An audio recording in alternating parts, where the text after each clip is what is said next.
Indian community lost an iconic carnival figure, Big Chief Bull Dallas of the Wild Magnolia Mardi Gras Indians.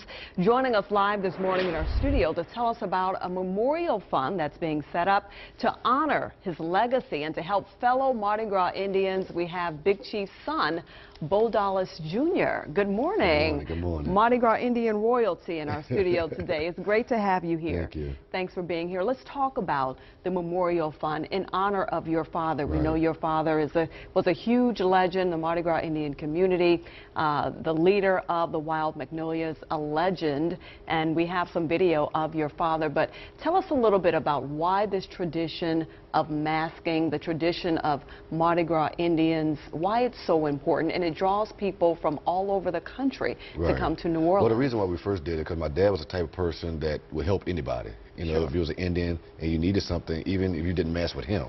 So this is why we just wanted to keep this going, to keep this legacy going. And the fund is going to help Indians with their bills. Because the stuff we need to make Indian suits these days are really getting, expensive. So you're taking money from the different places and to make your Indian suit. So now we're trying to, give a little bit relaxation and just focus on your Indian suit.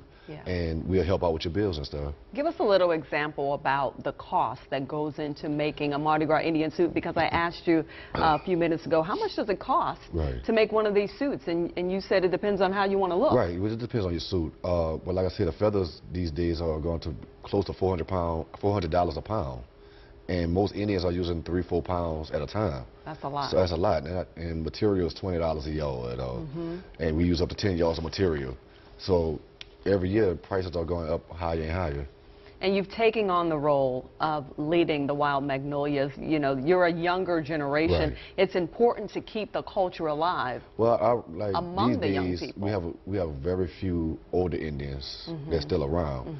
And the younger ones are taking the tradition and we're running with it and just keeping it going. And so people listening, we all like to come out and we love to see the Mardi Gras Indians, all the colorful suits, the feathers, the beads. We know you all work on this year-round. We finally have the video. You all work on this year-round, to put on the spectacular show for so many people. And it's about just honoring the Indians that were there, in historic times.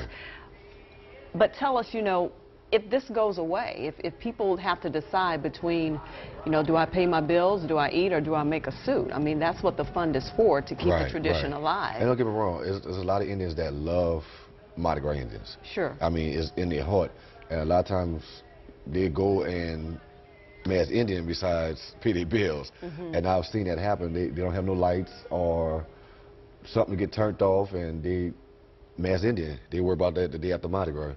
And how can people be sure that their donations will go for this cause? Well, they could go to the Magicians Clinic website, and they'll see exactly where each fund is going for each person and stuff like that. All right. And that's the way we have it set up, that people can see where it's going or who it's going to and stuff like that. All right. Bull Dallas Jr., thank you so much for being in our studio this morning. If you'd like to make a donation, all you have to do is log on to NewOrleansMusiciansClinic.org/Bull Dallas. Thanks again. Thank you.